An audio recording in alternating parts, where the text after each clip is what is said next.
in risky asset values. It's important to see that in the broader context of where we're coming from.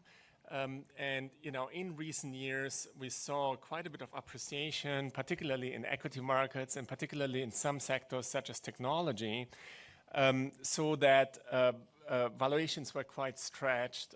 Credit spreads were very tight by historical standards. And we have certainly seen some decline in valuations, but by historical standards, price-earnings ratios, for example, in equity markets continue to be fairly elevated. And credit spreads and sovereign spreads have widened to some degree, but they are still fairly contained by historical standards. So the stretching of asset valuations continues to be a vulnerability we're watching closely. The second vulnerability is about leverage and maturity transformation in the financial system. And that's particularly in the non-bank sector where we're looking closely as to how leverage is evolving. As market volatility has increased, we have seen some degree of deleveraging, but market functioning has been sound so far. So with higher volatility, we would expect asset prices to come down, but the functioning of how those asset prices adjusted has been very orderly to date. The third vulnerability that we are watching is the overall level of debt globally. In the past decade, and particularly since the pandemic in 2020, sovereign debt levels have been increasing around the world, and it's the backdrop of higher debt that can interact with financial stability. And that's particularly true for emerging markets and frontier economies, where we have certainly seen some widening of sovereign spreads. Issuance year to date has been strong, but of course the tightening of financial conditions that we observed in the past 3 weeks, has an outsized impact on those more vulnerable countries. Thank you, Tobias. And I'll open up the floor to questions.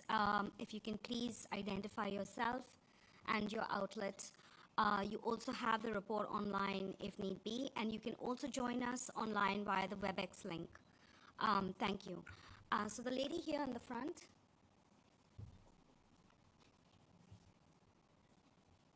Hi, my name is Ray. I'm with 21st Century Business Herald, Guangdong, China. So my question is that you've highlighted a series of vulnerabilities and risks. So how does the IMF assess the risk of these tensions triggering a broader macro-financial instability, especially in emerging markets with weaker buffers? And also, my second question is that during time of global uncertainty, safe haven assets such as gold and U.S. Treasuries have been very volatile recently. So how does IMF assess the volatility affecting currency stability? Thank you so much. Thank you. Tobias? Yeah, thanks so much. So, starting with the second part of your question, we have seen a strong rally in gold prices, which is the sort of usual relationship we see in safe haven flows when there is a high level of uncertainty. Risky assets are selling off. Oftentimes, gold is viewed as a hedge asset and has been appreciating. Concerning U.S. Treasuries, of course, U.S. Treasuries remain the baseline reserve asset globally. It's the largest and most liquid sovereign market, and we have seen yields move. They have been increasing in the past 2 weeks, which is somewhat similar to the episode in 2020 when longer duration assets had yields increasing as well.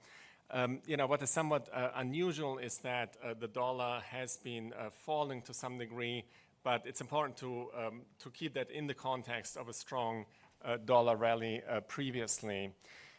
Concerning the emerging markets and frontier economies, yes, tightening of global financial conditions has an outsized impact on weaker economies, and we have seen a number of weaker emerging markets and frontier economies with high levels of debt.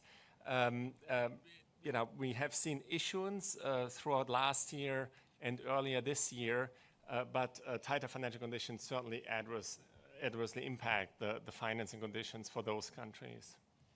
Maybe just to quickly add on emerging markets, I think it's important to distinguish the major, larger emerging markets versus the frontiers, as Tobias has mentioned.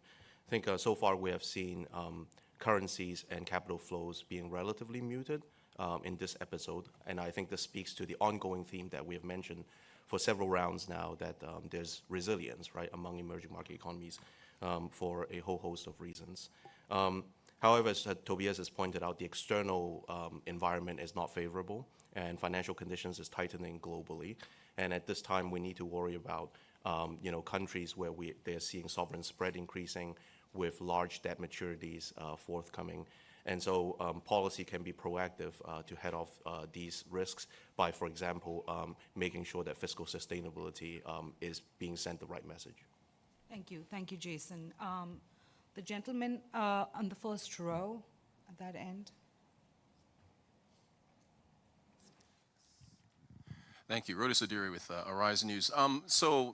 Theoretically, if the dollar is weakening, isn't that to some degree relatively good for countries with dollar debt? And secondly, how are you seeing fund flows to cash? If there's a lot of volatility, are you seeing more movement to cash? And are there implications there in terms of M&A activity and so on and so forth? Yeah, so let me take this in three parts. The first question is about the strength of the dollar and the impact for emerging markets. So when we look at exchange rates relative to emerging markets, there's some heterogeneity. So the dollar has appreciated against some emerging markets and depreciated against others. But it's not the only impact on those financing conditions. We certainly have seen a notable widening of financing spreads, and that is probably the more important determining for external financing conditions in emerging markets. Now, having said that, in some of the larger emerging markets with developed local government bond markets, we have seen some inflows into those local markets, but it's very country specific. Turning to the question of investment decisions, we think that the first order impact here is the overall level of uncertainty. So, generally investment decisions are easier in an environment with certainty. So given that there remains some uncertainty about how policies are going to play out going forward, that can be... So just to quickly respond to your question about cash, I think during periods where markets are volatile, it's reasonable that market participants and investors demand more liquidity, thereby moving in cash, right? We have not seen this happening en masse so far during this episode. So we have seen bank deposits increase a little bit in the United States, but I think the magnitude is significantly smaller compared to previous episodes of stress. Thank you. Thank you, Jason. So the lady here and the second row with the glasses. Hi, Sue Chan from The Telegraph. Do you see any parallels between recent moves in the bond market, particularly in US Treasuries, with what happened in the wake of the Liz Truss mini-budget? And do you think any lasting damage has been done?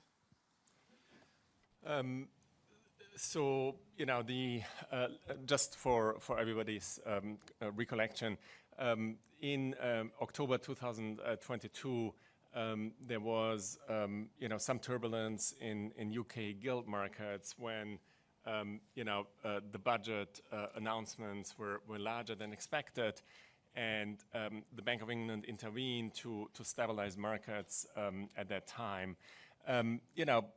Clearly, we haven't seen interventions by central banks, and market conditions have been very orderly in recent weeks. There's a repricing relative to the higher level of uncertainty. As I said at the beginning, there's both upside and downside risk. We could certainly see, upside if, uncertainty is reduced going forward. Market conditions have been quite orderly. The moves are notable in treasuries, in equities, in exchange rates, but they are, within movements we have seen in recent years and really reflect the higher level of volatility. I don't think I have much to add to this, Tobias. I think that what we are seeing is some moves that has not been historically observed in this kind of situation, but this mostly respond to this higher uncertainty and repricing to the new macro scenario. So before I go back to the floor, we do have a question on WebEx. Pedro da Costa from Market News International. Pedro? Thank you so much, Mira. Thank you guys for doing this. My question is, given the market concerns about the threat to central bank independence, if the threat were exercised in a greater way, what would be the financial stability implications of potential firing of either the Fed chair or Fed governors? Thank you, Pedro. Are there any other questions on central bank independence? I don't see any in the room, so over to you, Tobias. Yeah, thanks so much. So, the International Monetary Fund has been advising central banks for many decades, helping central banks in terms of governance and monetary policy frameworks is really one of the core missions of the IMF. And we have seen time and time again that central bank independence is an important foundation for central banks to achieve their goals, which are primarily price stability and financial stability. So we do advise our membership to have a degree of independence that is aimed at achieving those overarching goals for monetary policy and financial stability policies. Thank you. Thank you, Tobias. The gentleman in the first row. Thank you so much. My name is Simon Ateba with Today News Africa in Washington, D.C. I want to ask you about AI. It seems that's the big thing now. First, are you worried about AI? And what type of safeguard is the IMF putting in place to ensure that advanced countries, that AI doesn't increase risk? Yes. And maybe finally on tariffs. We know that President Trump is imposing tariffs today, removing them tomorrow. China is retaliating. How big will that affect the financial stability of the world? Thank you. Yeah, thanks so much. Let me start with a question on artificial intelligence, and Jason can complement me. We've done quite a bit of work on that. In October, we actually had a chapter specifically focused on the impact of artificial intelligence on capital market activity. But of course, the impact of AI is broader. And in our view, they're both risks and opportunities. So I think the main opportunity is that it's actually potentially quite inclusive, right? Everybody that has access to the internet via a smartphone or a computer or a tablet, in principle, can use those very powerful artificial intelligence tools. And we have seen examples in emerging markets and lower income economies where entrepreneurs are actually using these new tools to innovate, and that can boost productivity around the world.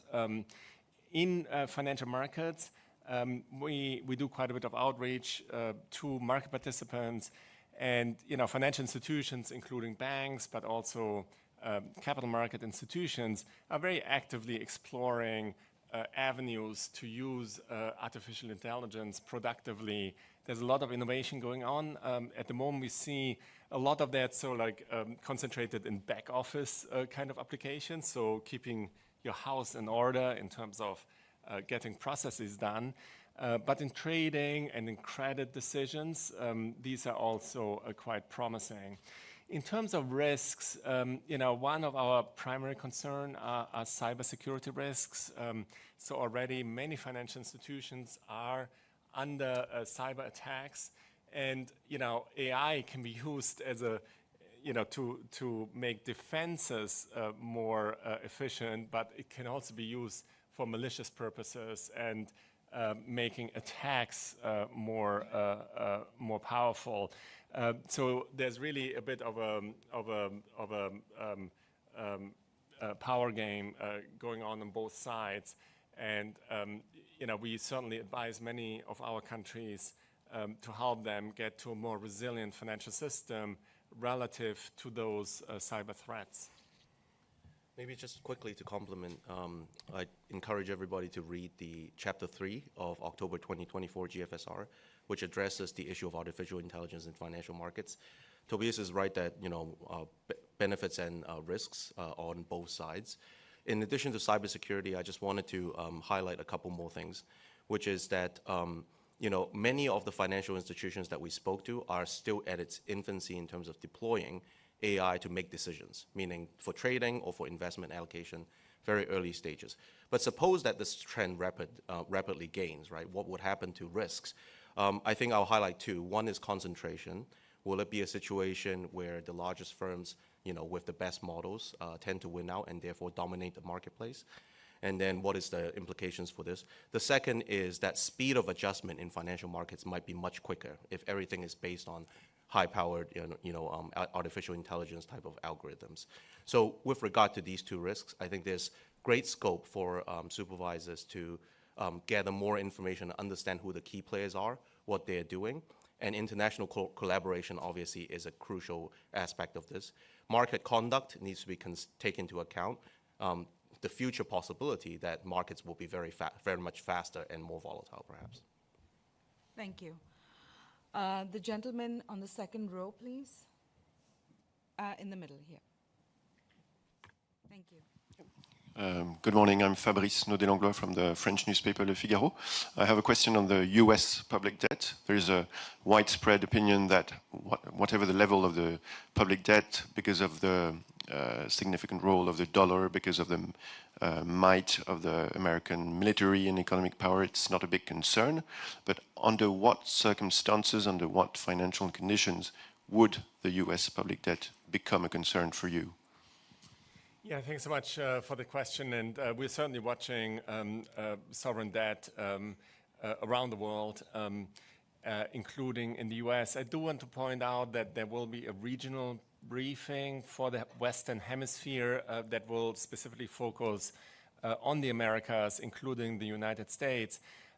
So, when you look at our last Article 4 for the United States, we certainly find that the debt situation is sustainable. The US has many ways to adjust its expenditures and revenues, and we think that this makes the debt levels manageable. Having said that, as I explained at the beginning, we have seen broadly around the world an increase in debt to GDP levels, particularly since the start of the pandemic in 2020. And it is an important backdrop in terms of pricing and financial stability. So we're watching the nexus between sovereign debt and financial intermediaries very carefully.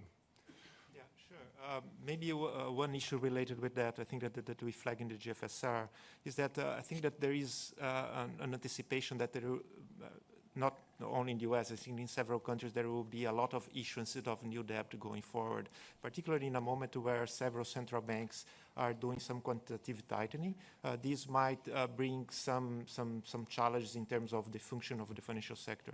Everything that we are seeing now seems to be working very well, even when we have this kind of shock, and this is not a major concern. But going forward, we feel that it's important to continue monitoring market liquidity. There is some flags that we have raised, particularly in terms of broker-dealers' capacity to continue intermediating and provide liquidity to public debt. And it's important to keep monitoring this as central banks keep going on in the quantitative tightening. Thank you, Kaio. And just to add to Tobias's point, we will have a lot of regional pressers this week, and the Western Hemisphere presser, it will be on Friday, if you have any US-specific questions. Thank you. The lady here on the front row.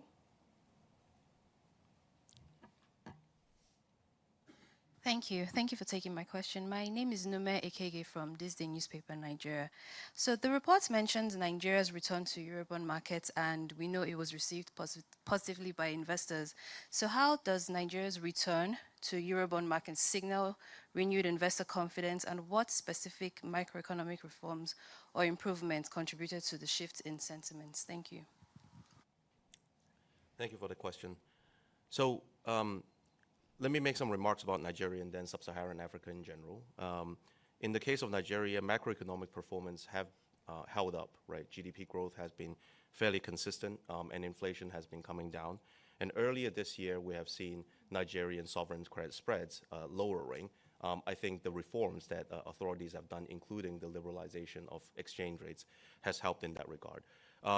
That said, I think I want to go back to the theme that Tobias has mentioned, which is that during a time where global financial markets is volatile and risk appetite in particular is wavering, this is when we might see increases in sovereign spreads that will challenge the external picture for Nigeria as well as other frontier economies. So for example, Nigeria's sovereign spread has increased in recent weeks as stock markets globally has declined. The other challenge, of course, is for large commodity exporters like Nigeria. If trade tensions is going to lead to lower global demand for commodities, this will obviously weigh on revenue that it will receive. So I think both of those, developments would counsel that authorities remain quite vigilant to these developments and take appropriate policies to counter them. Thank you, Jason. And just before I come back to the floor, we have another question online from Lu Kang, Sina Finance. The question is, in light of the IMF's recent GFSR warning about rising debt, volatile capital flows, and diverging monetary policy paths, how should countries, especially emerging markets, balance financial stability with the imperative to finance climate transitions and digital infrastructure? Yeah, thanks so much. We do a lot of work on debt management with countries. We're providing technical assistance, and we're doing a lot of policy work on debt market development. So, I think the two main takeaways are, number one, the plumbing matters, right? So putting into place mechanisms such as primary dealers and clearing systems, pricing mechanisms in government bond markets is important all over the world. That includes the most advanced economies as well as emerging markets. And we have seen tremendous progress in many countries, particularly the major emerging markets, in terms of developing those bond markets. The second key aspect, of course, is fiscal sustainability. And here again, we engage very actively with our membership to make sure that fiscal frameworks are in place that keep debt trajectories on a path that is commensurate with the economic prospects of the countries. Thank you, Tobias. A question here on the front row, please. I'll come back to you. Thank you. Kemi Oshikoya with the Africa Bazaar magazine. I wanted to follow up on the question that my colleague from Nigeria mentioned regarding debt, sovereign debt. As you know, African nations, after a period of pause, have just now returning back to the Eurobond. But at the same time, there is unsustainable high borrowing cost that many of these countries faced. So in your recommendation, what can government do regarding their bond to use it strategically as well as make it sustainable? Yeah, thanks so much for this question. And, we're working very closely with many sub-Saharan African countries to support the countries either via programs or via policy advice and technical assistance, to have a macro environment that is conducive for growth. So let me mention three things. So I think the first one is to recognize that we have been through a period of extraordinarily adverse shocks, particularly in sub-Saharan Africa. The pandemic had an outsized impact on many countries. The inflation that ensued was very costly for many countries, particularly for those that are importing commodities. So the adverse economic shocks have been extraordinary. And I would just note that we have, engaged more actively in programs with sub-Saharan Africa in the past 5 years than we ever did previously. The second point is about the financing costs. And of course, there are two main components. So one is the overall level of financial conditions globally. All countries in the world are part of the global capital markets. And, that really depends on overall financing conditions. But more specifically, of course, there are country-specific conditions, the macroeconomic performance of each country, the buffers in the countries, and that is really the mandate of the fund is very much focused on this macro-financial stability. So getting back to a place with buffers, which then can lead to lower financing costs is the main goal. And our work with those countries is very much focused on the kind of catalytic role of the fund, where we are trying to get growth back and stability back. Let me stop here. Thank you. Thank you, Tobias. And a question here on the front row, please, and then I'll come back to the middle. Thank you. Thank you very much. My name is Shota Kaoka, working for GG Press. Just I would like to make clear the risk of depreciation of US dollar, and what is the implication of recent depreciation of US dollar, especially regarding global financial stability viewpoint? Yeah, so as I mentioned earlier, we had seen quite a bit of appreciation of the dollar earlier in the year and late next year, and now we have seen a depreciation that is roughly of commensurate magnitude. The volatility in the exchange rates is reflecting the broader volatility. There are some indications that the exchange rate movements are related to flows to investor reallocations. But the magnitudes of those flows are relatively small relative to the run-up of inflows into U.S. assets in recent years. The cumulative inflows into bonds and stocks from around the world have been quite pronounced. So, to what extent these movements in the exchange rate and any associated flows are, just a temporary or a more permanent impact remains to be seen. And it really depends on how the current uncertainty is going to be resolved. And, as I said at the beginning, there are various scenarios. And, for the moment, it's highly uncertain. As I said earlier, it is notable that the dollar declined. But I wouldn't jump to conclusions in terms of how permanent that move may be. Yeah, just to complement, I think when exchange rates are very volatile, one of the key channels for financial stability could be pressures in various funding markets, right? And this includes, in cross-currency markets as well as in repo markets and other secure financing markets. I think this is something that we'll be watching very closely. So far, we have not seen any major disruptions in those markets, despite the very volatile exchange rates. Yeah, so as a comparison, you can think of last August when there was, a risk-off moment that was very short, but that did lead to dislocations in those cross-currency funding markets, and we haven't really seen that in recent weeks. So just on that line, I think you may have captured it, but I just wanted to get in this question that came in online from Greg Robb from MarketWatch. And it's, have treasuries and the dollar lost their safe haven status? If not, what accounts for their recent performance? Yeah, so again, it is somewhat unusual to see the dollar decline in the recent 2 weeks, really, when equity prices traded down with a negative tone and when longer-term yields increased.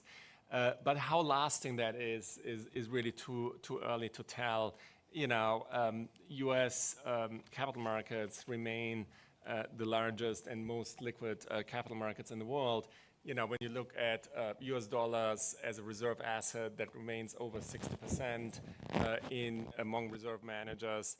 When you look at global stock market capitalizations, that is, increased to 55% most recently, up from 30% in 2010. So, we have seen, price movements that are notable, but in the big picture, the depth and size of the markets remain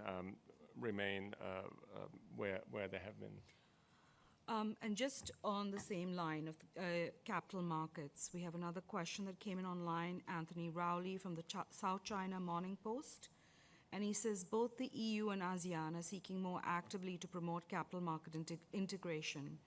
Do you see this as reducing global dependence upon U.S. capital markets to any significant extent in the short to the medium term? Yeah, so, we are generally of the view that deep capital markets are beneficial everywhere, right?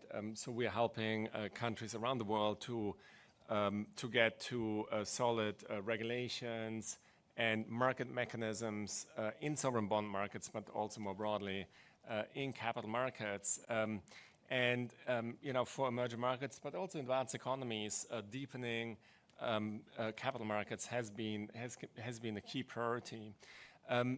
We have seen many firms from around the world come to U.S. markets to issue stocks and bonds. We think that's related to the depth of the market and the sophistication of the financial sector in U.S. markets. So it does provide a service to corporations and financial institutions around the world. But there are certainly many other markets that are deep, that are developing, and that are providing opportunities for both corporations and governments to issue. So, we have seen that trend continue. Thank you. Kyle? Maybe just more broadly, I think that it's on development of the capital market, as Tobias was saying. I think that is an important goal, and this comes hand in hand with the growth of non-banking financial institutions that we are seeing across the globe, and we see this as a potential positive development, right? You diversify the source of funding and the credit to the real economy. You diversify the risks across a broader set of institutions. This is good for the economy and also to financial stability. There are risks that need to be mitigated. We discussed some of them in the GFSR, leverage, interconnectedness between different kind of institutions. But it's overall, there are policies created by the standard setters that, if implemented, can mitigate effectively these risks. Thank you, Kyle and Tobias. Going back to the room, there's a lady in the second row. Hi, Riley Callanan from G0 Media. The IMF downgraded the US the most of all advanced economies. And I was wondering, is this a short-term hit that in a year could lead to greater growth and investment in the US? Or is this a long-term downgrade? Or is it too soon to tell, as you said, with capital markets? Yeah, so we are really looking more at the financial stability aspects, and I would just note that there has been a readjustment in expectations. Where the U.S. and other economies are going to end up, I think remains to be seen. But I think what is notable is that the sharp adjustment in asset prices, the increase in uncertainty has been absorbed well in capital markets. And as Kayo alluded to, it is the policy framework around the banking system and the non-banks that is so important to create resilient and deep financial markets that are then facilitating adjustments relative to new policy developments. And from that vantage point, I think even though we have seen the level of uncertainty increase, markets have been very orderly, and we think that the regulatory and policy framework is very key for that achievement. Thank you, Tobias. And if you'd like to flesh out any more details on the growth ramifications, we have a conference on Friday, and I can send you the details. Another question here on the second row. Come back to you. Hi, Gabriela Viana from Galapagos Capital in Brazil. So in Brazil, commodities price play an important role for currency and international capital inflow, especially in the stock market. So do you see commodities price as main important constraint for markets, or will be the economy policies uncertainties, or maybe the monetary tightening? Thank you. I think all these factors are related to each other, obviously. So I think the commodity prices, if the wheel forecast were to play out, global economy is going to be slowing. It's certainly an impact on the revenue side. I think for many emerging markets, the silver lining here is that they do have policy room, right? Many of them do have monetary policy room. Some of them have fiscal room, although only a few of them. So it seems like that this is going to be a challenging period, and uncertainty, commodity channels are both going to weigh on economies for emerging markets. We have seen broad-based resilience among emerging markets, right, over the past few years compared to, let's say, 5 years before the pandemic. So I think this speaks to the institutional quality having improved in emerging markets, and hopefully this would continue to buffer emerging markets from these external shocks. Thank you, Jason. And the lady in the middle, and then I'll come back to Agence France-Presse. Hi, thank you for taking my question. I'm Stephanie Stacey from the Financial Times. I wanted to expand on the previous questions about the dollar and treasuries. And I know you mentioned it's hard to assess at this point how lasting the impact will be, but I wanted to ask what risks and future factors you think could drive a real shift in their safe haven status. And before we continue, are there any other questions on the dollar and the safe haven status? Yes, here is a question here. Hi, Mehreen Khan from The Times. Sorry, I'll stand up. You mentioned the importance of swap lines and central banks cooperating at times of market stress. I mean, how much are we taking this type of cooperation for granted? And how much is the idea of the Fed providing swap lines to other central banks now in question, given the nature of the scrutiny that the institution is under from the Trump administration? Yeah, so let me start with the swap line. So, in previous episodes of distress, such as the COVID shock in 2020 or the global financial crisis in 2008, in those episodes we have seen that swap lines from the major central banks, including Bank of England, ECB, Bank of Japan, and the Federal Reserve, have played an important role in terms of stabilizing market liquidity. And the way to think about that is that the central banks are providing funding to partner central banks in the currency of the foreign assets that those institutions own. So it's an important underpinning to provide market functioning and resilience to your own assets in the hand of foreign financial institutions. As we mentioned earlier, central banks have not intervened for liquidity purposes in recent weeks. And despite heightened market volatility, the VIX, for example, went from below 20 to between 40 and 50, which is fairly elevated. We have seen very, very smooth market functioning across the board. Concerning the role of treasuries, we're looking at the pricing of longer duration treasuries very carefully. We particularly look at supply factors, demand factors, and technical factors. And we have seen volatility in the price moves, but we think that those are within reasonable historical norms. Yeah, just to complement, I think in the treasury market, we have seen market functioning held up, meaning that buyers can find sellers and transactions are going through, right? I think that's a very important sign. One thing that I want to mention also is that a year ago in our report, we pointed out that there are leveraged trades in the treasury market. These are trades that has not very much to do with economic fundamentals in the US or elsewhere, but rather are using leverage to capture arbitrage opportunities in market. When these trades are unwound, there will be impact in the treasury market. And this is something that we have pointed out before. These includes a so-called treasury cash futures basis trade, as well as the swap spread trade, which we have documented before. And I think during this episode, given the very heightened volatility, we have seen evidence of some of these positions being unwound, potentially having an impact on treasury yields as well. So just wanted to put this context. This is not about capital outflows, but it's about unwinding of these trades having amplified the recent price movements in treasury markets.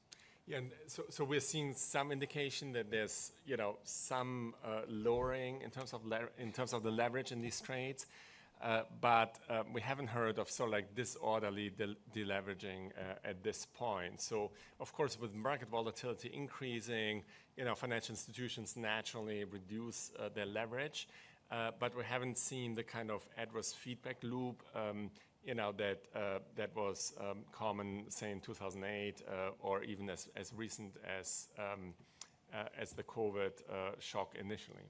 Thank you, Tobias. And there's a question from Agence France-Presse in the middle, and then I'll come back to you and you. So we're running out of time, so we'll take very, very few questions left. But yeah. Thanks for taking my question. Just a quick question. In your report, you talk about geopolitical risk, including the risk of military conflict. I just wonder how seriously you think people should take that and where you rate that when it comes to the global financial stability risks you've discussed already. Thanks. Thank you. And I've just been told we're running out of time, so we'll just clump those questions if you can be very quick. The gentleman over there and the lady there, and then we'll wrap it up. Thank you.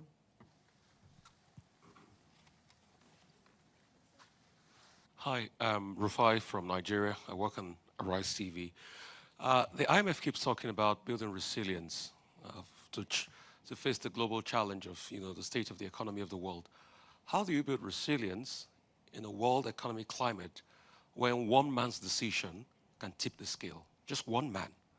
He could wake up tomorrow and all our projections fall to naught. Thank you. And then the last question. Lauren Noonan from Bloomberg News. Thanks for taking the question. It's actually a related question. You spoke in the report about the need for policymakers to try to do what they can to guard against these future financial shocks. Do you have any practical suggestions on what those measures could be? And also, are you expecting people to take measures to make the financial system safer when the overall political mood, as you've seen, has very much been about trying to liberalise things, trying to deregulate and trying to simplify? Thank you. Thank you. Tobias? Yeah, let me address the three set of questions and then turn to my colleagues as well. So in geopolitical risk, we do have a chapter that was released last week that is looking at sort of capital market performance relative to geopolitical risks. And you know, the good news is that generally when adverse risks realize, you know, there is an asset price adjustment, but on average, relative to recent decades, those risks are absorbed well by the financial system in general. Now, of course, when you know, conflicts directly impact countries, that can have a pronounced impact on their financial systems, and it's something that we're discussing in more detail in the chapter. Secondly, in terms of you know, exposure of countries to physical risk, you know, we have certainly seen you know, in some countries around the world, you know, a heightened incidence of drought and floods, and those can be macro-critical. And so to the extent that these developments impact macro stability, we're certainly there to support countries and help them either via programs or policy frameworks. Thirdly, in terms of the regulation of financial institutions and financial markets, you know, I think the last couple of weeks are a very good illustration for the importance of resilience of financial institutions, right? I mean, we have seen a tremendous increase in the level of volatility, which reflects the higher level of uncertainty. You know, last of October, our overarching message in the GFSR was that there was this wedge between policy uncertainty and financial market volatility, which at the time was very low. And we have seen, you know, financial market volatility catch up with the high level of policy uncertainty. But that has been orderly, and financial institutions have been resilient. And, you know, that is really the main objective of financial sector regulation, is to get to a place where the financial system can do its job in terms of adjusting to unexpected developments, right? And when you have resilience in banks and in non-banks, you know, these adjustments are smooth. And that is the point of finance, right? It's a kind of insurance mechanism for the global economy and for individual country macroeconomies. So good regulation leads to good stability. And, you know, we have a lot of detail on that in the GFSR. Yeah, sure. Maybe I can add a little bit on this, how to be the resilience, right? So I think that as Tobias was saying, and I think trying to anticipate shocks is very hard, and it's very hard to do it. So I think that the way to build the resilience is actually focusing on vulnerabilities, right? And in the GFSR, we focus on, we have mentioned some vulnerabilities that we feel that it's important at this time. So the valuations issues that makes the risk of repricing or repricing more likely, leverage in some segments of the financial sector and interconnections with the banks, and also, of course, rising and high debt in several countries. So how do you build the resilience in face of these vulnerabilities? We do feel that banks in most countries are actually the cornerstone of the financial sector, and so ensuring that they have appropriate levels of capital and liquidity is key, right? And the international standards do provide the base for doing that, and also to address some of other vulnerabilities like leveraging and interconnections between different kind of institutions, excessive maturity transformations maybe. Finally, I think that the issue of rising debt, I think that one common theme that we have been talking about is about the need to credibly rebuild fiscal buffers. Thank you very much. I know we've covered a lot of ground, but apologies that we couldn't get to everybody. If you do have any follow-ups or any questions, please feel free to reach out to me. You can find the report online, and we can also send it to you bilaterally. Again, thank you very much for coming, and thank you for your time. Take care.